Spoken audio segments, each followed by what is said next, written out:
Assalamualaikum warahmatullahi wabarakatuh. Putra putri yang berbahagia, apa kabarnya? Saya harapkan semua dalam keadaan baik dan sehat tentunya ya. Sebelum kita mulai pelajaran pada pertemuan kali ini, Baiko akan ingatkan kembali beberapa kewajiban yang kalian miliki selama proses belajar di rumah berlangsung.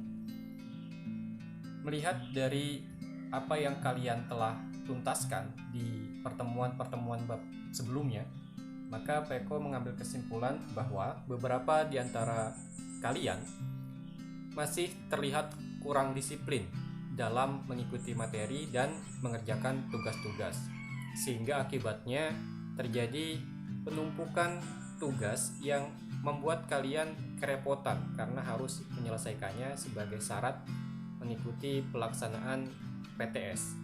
Nah, Peko harapkan di kegiatan-kegiatan belajar selanjutnya kalian bisa lebih disiplin untuk mengikuti setiap pelajaran, perhatikan setiap materi yang diupload oleh Bapak Ibu gurunya, terutama dalam pelajaran Peko, lalu kerjakan tugas-tugasnya sesuai dengan arahan. Jadi ketika Peko minta untuk menuliskan komentar di forum diskusi, maka tuliskan di forum tersebut, jangan di tempat yang lain. Ketika Peko minta untuk menuliskan jawaban di kertas, lalu difoto dan diupload dalam menu submit, maka lakukan seperti yang Peko minta. Banyak sekali tugas-tugas yang kalian kirimkan tidak pada tempatnya, sehingga Peko kesulitan untuk memberikan nilai, sehingga pada akhirnya nilai kalian masih terlihat kosong walaupun sudah mengaku mengerjakan. Karena itu Peko harapkan selanjutnya hal seperti itu tidak terulang lagi. Baik, kemudian untuk proses belajar kita, Peko akan tampilkan penjelasan materi dari yang sudah Peko upload di pertemuan sebelumnya. Kalian simak baik-baik ya. Istilah interaksi sosial, Peko yakin kalian sudah sering mendengarnya dalam kehidupan sehari-hari. Banyak percakapan, banyak pernyataan dari para tokoh yang mungkin kalian saksikan di televisi atau media yang lain yang menggunakan istilah interaksi dalam kalimatnya. Misalnya mereka berkata seperti ini: interaksi antara masyarakat yang satu dengan masyarakat yang lain harus terjalin dengan harmonis. Atau misalnya mereka mengatakan seperti ini: interaksi antara kelompok-kelompok politik di negara kita saat ini sedang dalam keadaan yang mencekam. Nah, sebenarnya apa sih maksud dari interaksi sosial? Interaksi sosial adalah hubungan-hubungan antara orang perorangan, antara kelompok manusia, maupun antara orang perorangan dan kelompok manusia. Semua hubungan yang terjadi dalam kehidupan sosial manusia disebut dengan interaksi, baik itu yang terjalin antara satu orang dengan orang lain, ataupun yang terjadi antara satu orang dengan kelompok masyarakat, dan bahkan antara satu kelompok masyarakat dengan kelompok masyarakat yang lain. Nah, pola hubungan seperti itu diistilahkan dengan interaksi sosial. Dalam interaksi sosial, hubungan yang terjadi harus dilakukan secara timbal balik oleh kedua belah pihak. Untuk itulah, dalam interaksi sosial sangat dibutuhkan dua hal utama, yaitu kontak sosial dan komunikasi. Komunikasi adalah suatu proses kita menyampaikan pesan kepada orang lain dengan alat-alat komunikasi yang tersedia, utamanya adalah bahasa ya, baik secara verbal ataupun non-verbal. Sementara kontak sosial adalah cara menyampaikan pesan yang sifatnya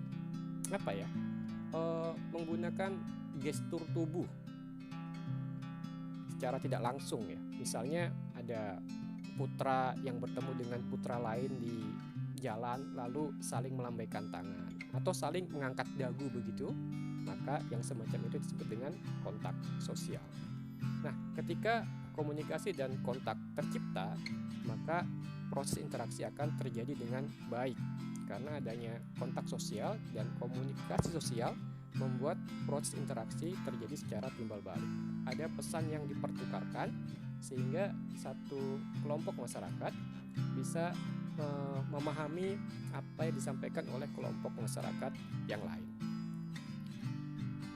Faktor-faktor yang menyebabkan terjadinya interaksi sosial. Jadi ada beberapa hal yang membuat proses interaksi itu terjadi lebih baik. Yang pertama adalah faktor imitasi. Faktor imitasi merupakan proses seseorang mencontoh orang lain atau kelompok.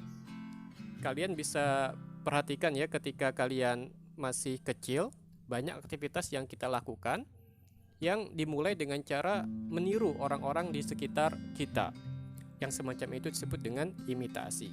Dalam prosesnya tentu saja kita harus memperhatikan orang tersebut, mencoba, bertanya, yang membuat kita akan berhubungan dengan orang tersebut hingga kita bisa meniru apa yang dia lakukan. Sehingga faktor ini sangat berpengaruh dalam proses interaksi seseorang.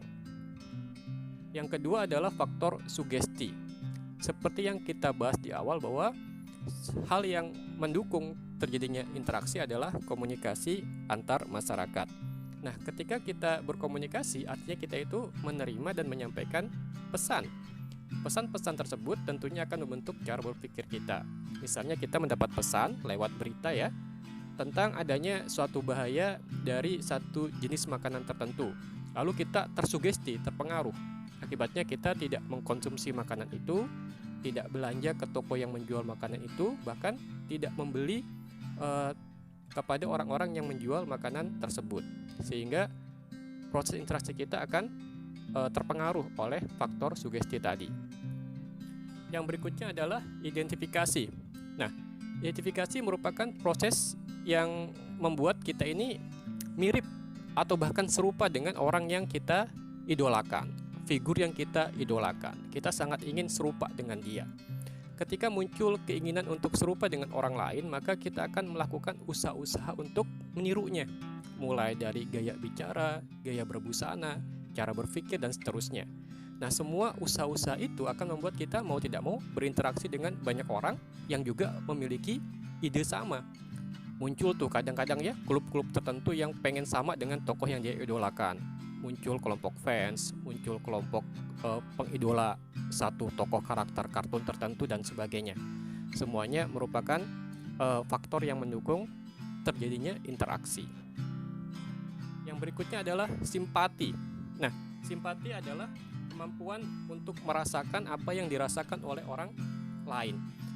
Jadi, ketika kita berhadapan dengan satu kejadian, maka perasaan kita sebagai makhluk sosial akan terpengaruh. Kadang kita kasihan, kadang kita merasa geram jika yang kita saksikan adalah hal-hal yang berupa ketidakadilan. Nah, semua perasaan itu akan membentuk cara kita bersikap terhadap orang lain. Jadi kalau kita muncul rasa senang, kita akan semakin berinteraksi dengan apa yang kita senangi. Kalau kita benci, ya kita akan menjauhi apa yang kita benci, termasuk orang-orang yang melakukan hal tersebut. Putra-putri yang berbahagia, Pak Eko harapkan setelah kalian menyimak apa yang tadi sudah Pak Eko jelaskan, kalian melengkapinya dengan membaca tema yang termuat di buku paketnya masing-masing, agar pemahamannya semakin sempurna. Pak Eko akhiri pelajaran pada pertemuan kali ini. Assalamualaikum warahmatullahi wabarakatuh.